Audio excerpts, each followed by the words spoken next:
يا إلهي انظر إلي فالهوى استولى علي لم أجد بين يدي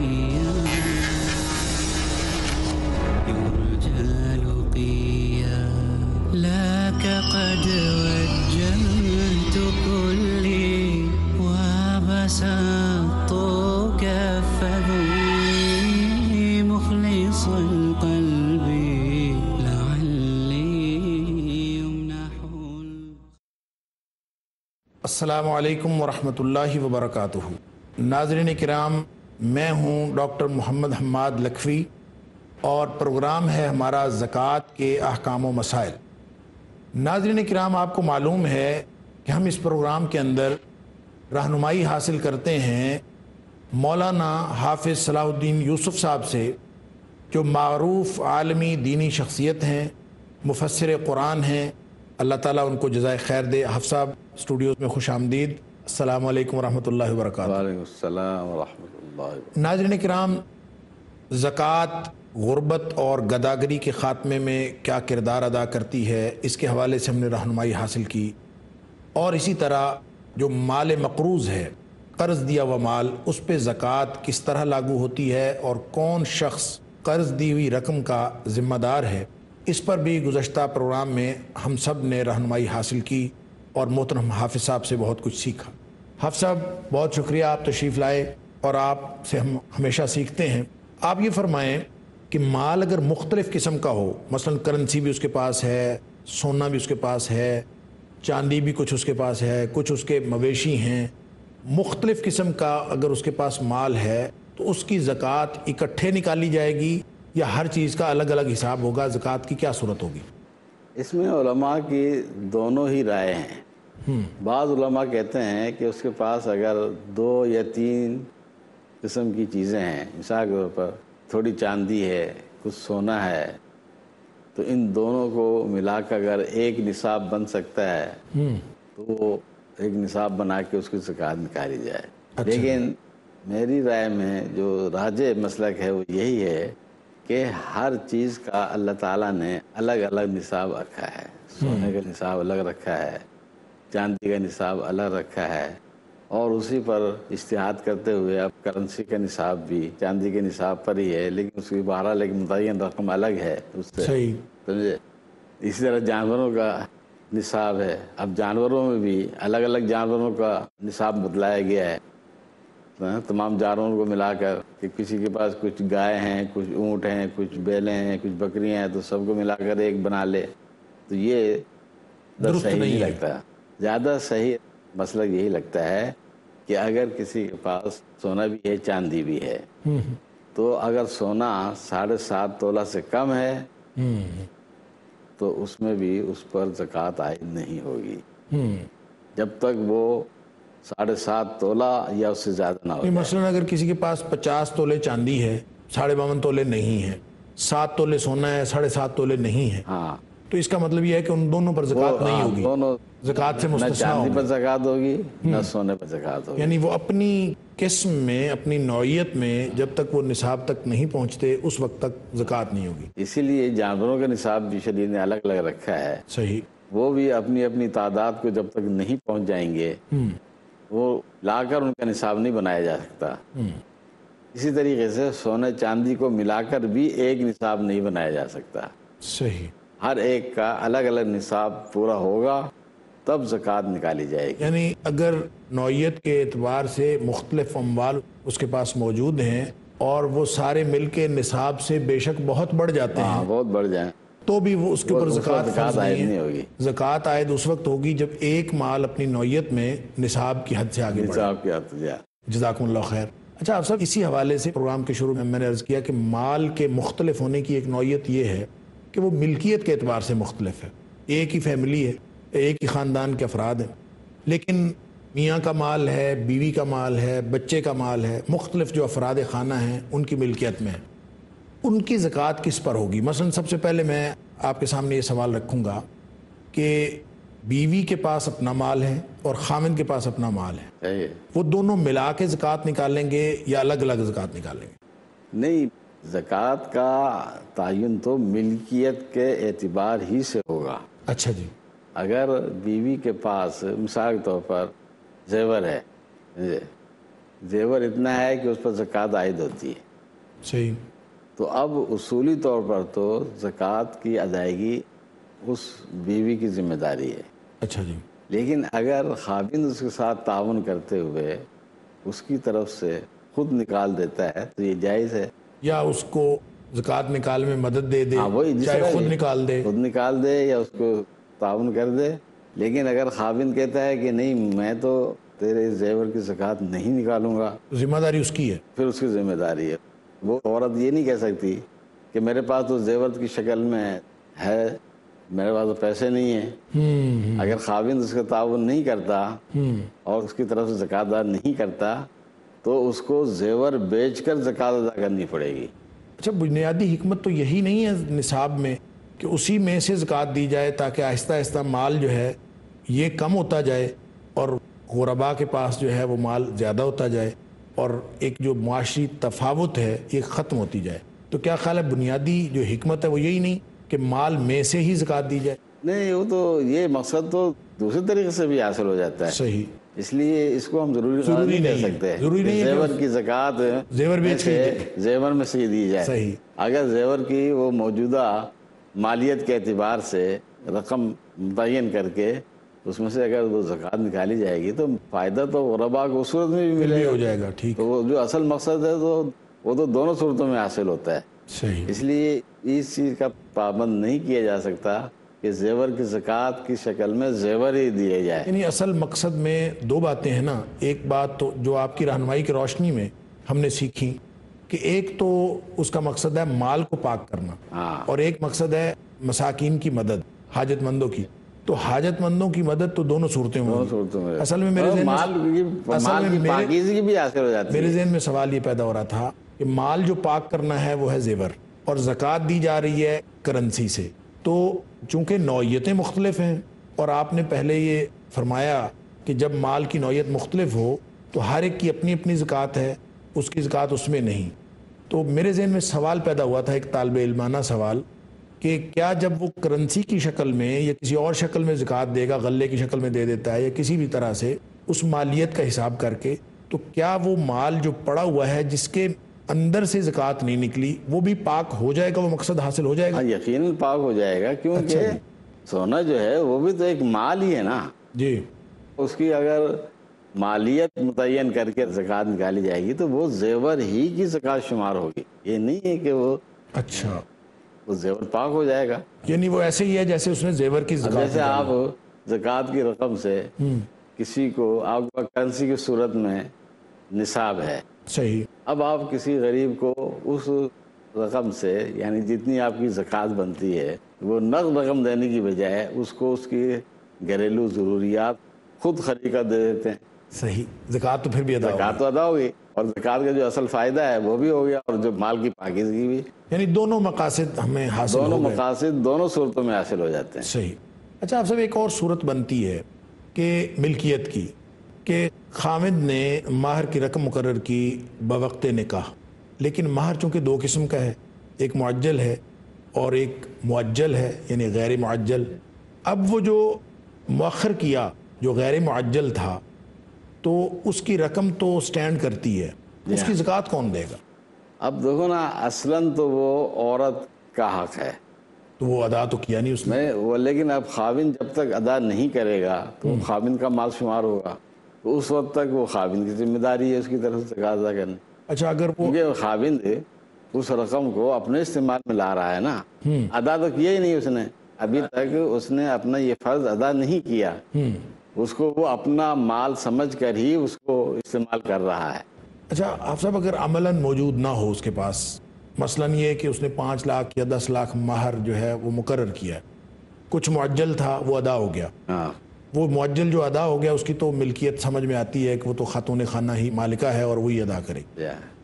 لیکن اگر اس نے اتنی رقم مہر کی مقرر کی ہے جو اس کے پاس موجود ہے، پھر بھی بات سمجھ میں آتی ہے کہ وہ زکوٰۃ ادا کرے گا. اور اگر ایسا مہر مقرر کیا ہے جو اس کے پاس موجود نہیں ہے عملاً لیکن مقرر کیا ہے، 10 لاکھ مقرر کر دیا، خود اس کے پاس بچت 2 لاکھ بھی نہیں ہے سال کی یا کچھ اس طرح سے، تو وہ جو مال ہے 10 لاکھ، کیا اس کا وجود تسلیم کیا جائے گا؟ کیا اس کے اوپر بھی زکوٰۃ ہوگی؟ اصل بات اسی لیے تو شریعت اسلامیہ نے زیادہ حق مہر مقرر کرنے سے، یعنی اپنی طاقت سے زیادہ حق مہر مقرر کرنے سے منع فرمایا اور اس نے فرمایا کہ سب سے بابرکت نکاح وہ ہے جس کے اخراجات بھی سب سے کم ہوں اور اس میں مہر بھی آ جاتا ہے، سمجھے؟ ہاں اس کو اجازت ہے زیادہ حق مہر رکھنے کی جس کے پاس طاقت موجود ہے، لیکن اگر طاقت نہیں ہے تو شریعت کی طرف سے زیادہ حق مہر مقرر کرنا ہی غلط ہے۔ حق مہر ہمیشہ اتنا ہی مقرر ہونا چاہیے جتنا اس کی ادائیگی کی اس کے اندر طاقت موجود ہے۔ محض دکھلاوے کے لیے یا روب ڈالنے کے لیے یا جی زیادہ حق مہر مقرر کروا لیتے ہیں لڑکی والے تاکہ وہ ہماری بچی کو طلاق نہ دے سکے، تو یہ نیت بعض دفعہ الٹی پڑ جاتی ہے۔ یہ ویسے ہی اس طرح کا مہر مقرر کرنا درست ہی نہیں ہے۔ چلیں آپ سب انشاءاللہ گفتگو کا سلسلہ جاری ہے اور یہاں ایک بریک کا وقت ہوا ہے۔ ناظرین کرام، ایک مختصر سے وقفے کا وقت ہے۔ مولانا حافظ صلاح الدین یوسف ہمارے ساتھ اسٹوڈیو میں تشریف فرما ہے۔ بہت مفید گفتگو چل رہی ہے، مختلف قسم کے مسائل، عملی مسائل، زکوٰۃ کے حوالے سے جو میرے، آپ کے، ہم سب کے مسائل ہیں۔ وقفے کے بعد بھی انشاءاللہ گفتگو کا سلسلہ جاری رہے گا، امید ہے آپ ہمارے ساتھ ہی رہیں گے۔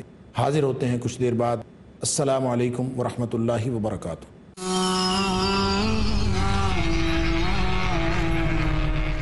السلام علیکم ورحمۃ اللہ وبرکاتہ۔ ناظرین کرام، وقفے کے بعد ایک دفعہ پھر خوش آمدید۔ تشریف فرما ہے ہمارے پاس مولانا حافظ صلاح الدین یوسف صاحب، اور گفتگو چل رہی ہے زکوٰۃ کے احکام و مسائل کے حوالے سے۔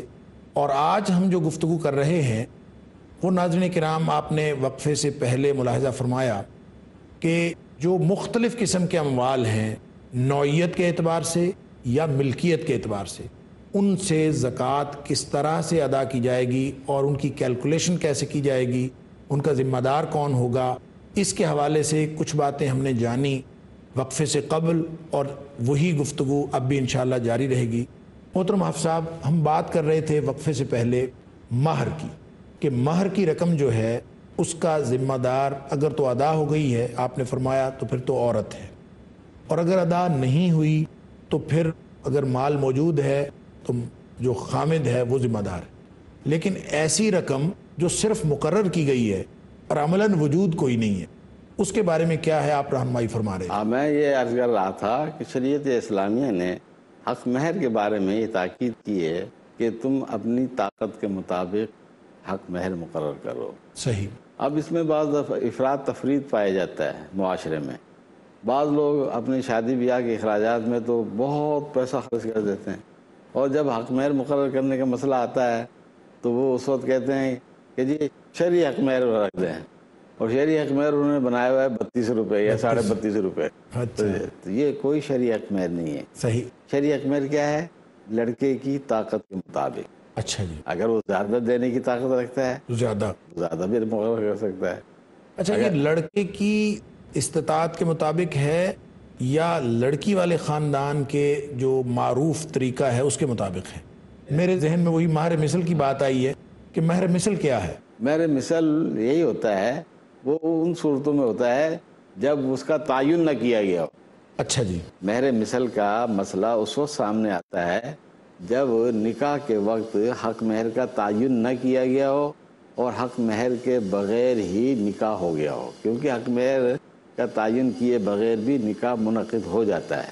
اچھا جی۔ ہاں، اگر تعین نہیں کیا، اگر تعین نہیں کیا گیا، اب وہ طلاق کی صورت میں یا کسی صورت میں مسئلہ آتا ہے کہ جی اب اس کو کتنا حق مہر دیا جائے۔ یعنی طلاق کے علاوہ بھی نکاح کے فوراً بعد جو بھی صورت ہو، مطلب میں کہہ رہا ہوں، لیکن زیادہ اسی صورت میں ضرورت پیش آتی ہے نا پھر اس کی، سمجھے؟ جب بھی اس کی ضرورت پیش آئے گی، اگر تعین نہیں ہوگا تو اس صورت میں پھر مہر مثل کو بنیاد بنایا جاتا ہے۔ مہر مثل کا مطلب یہ ہوتا ہے کہ اس خاندان کی، اس قسم کی عورتیں، کیونکہ عورتیں بھی حسن و جمال کے اعتبار سے مختلف ہوتی ہیں، اور اسی اعتبار سے معاشرے میں ان کی مانگ اور وہ بس وہی ہوتی ہے، تعلیم کے اعتبار سے مختلف ہوں گی، مختلف خاندان ہوتی کے ہے۔ اعتبار سے مختلف ہوں گی۔ وہ اس انداز کی عورت کا حق مہر دیکھا جائے گا، بھئی عام طور پر کتنا ہوتا ہے، اور وہی اس پہ لاگو کر دیا جائے۔ وہ اس پر لاگو کر دیا جائے گا۔ اس کو تو کہتے ہیں مہر مثل۔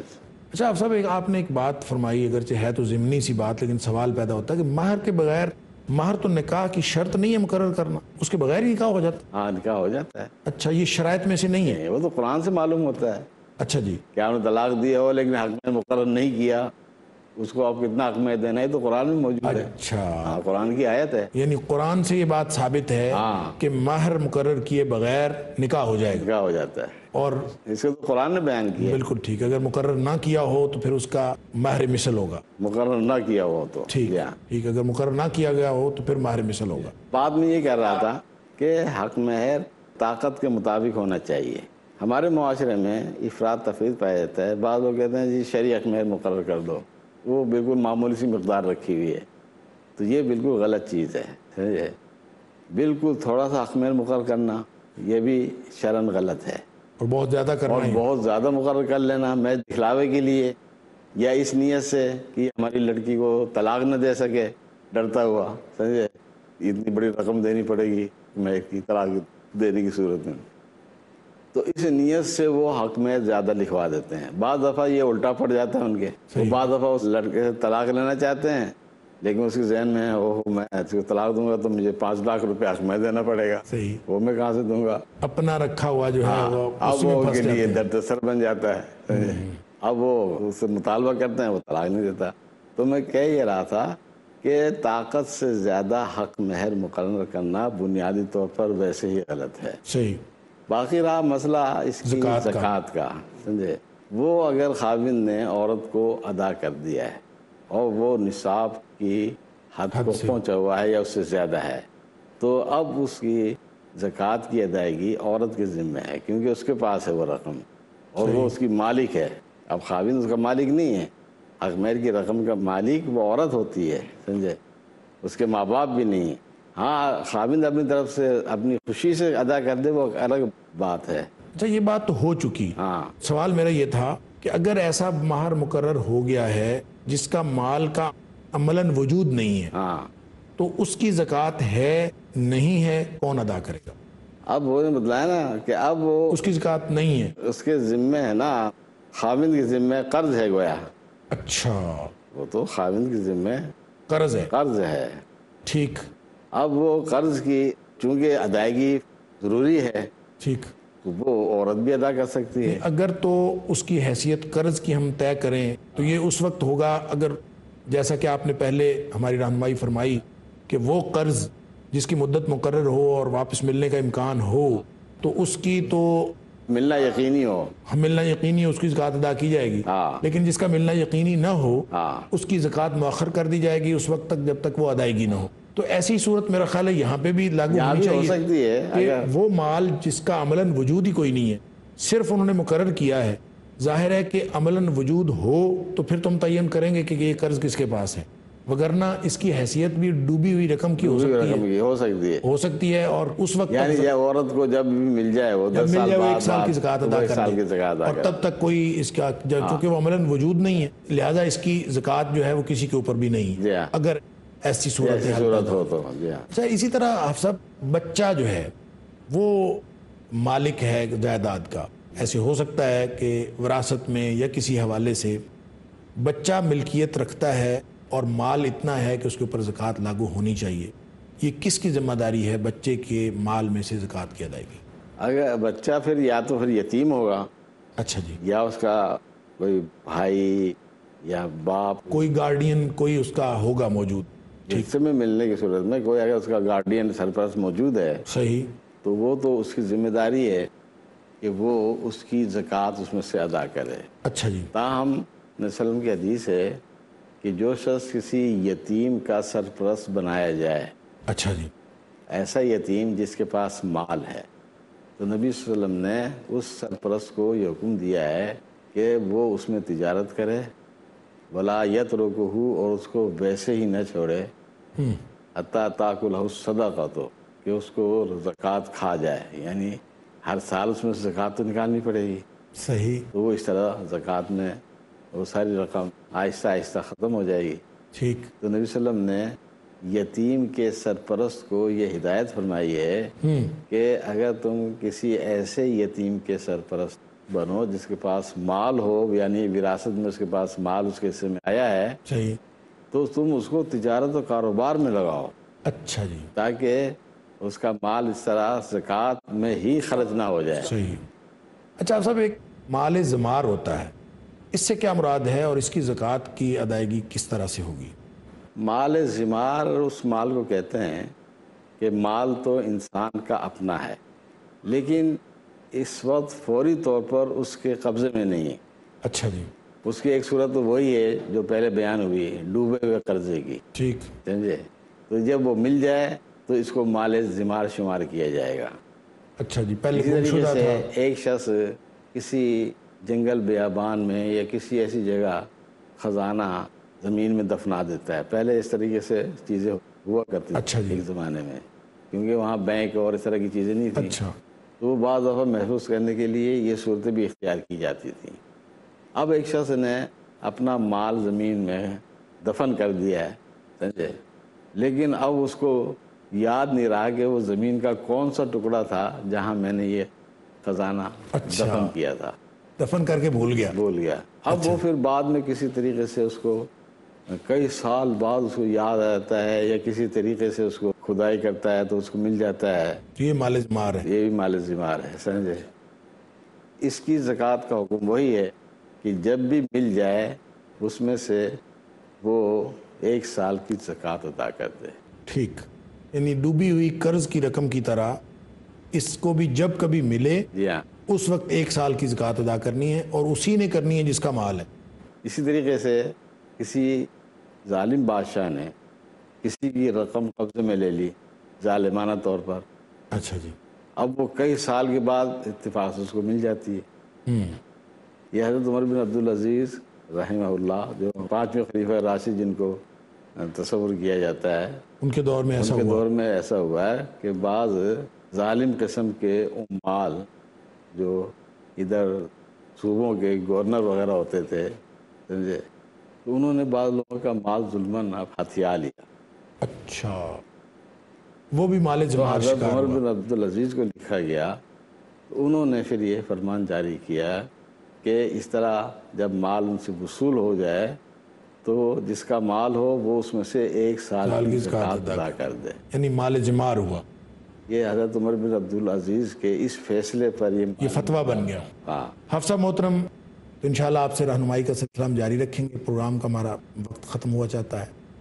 ناظرین کرام، مولانا حافظ صلاح الدین یوسف صاحب ہمارے ساتھ ہیں، اور ہم گزشتہ کئی پروگرامات سے رہنمائی حاصل کر رہے ہیں ان سے کہ زکوٰۃ کے عملی مسائل کس طرح سے حل کیے جائیں، مختلف قسم کے اموال، مختلف قسم کی پیچیدگیاں، حساب کتاب کی، زکوٰۃ کی ادائیگی کی، اور بڑے احسن طریقے سے وہ ہماری رہنمائی فرما رہے ہیں، اور آہستہ آہستہ گتھیاں سلجھتی جا رہی ہیں۔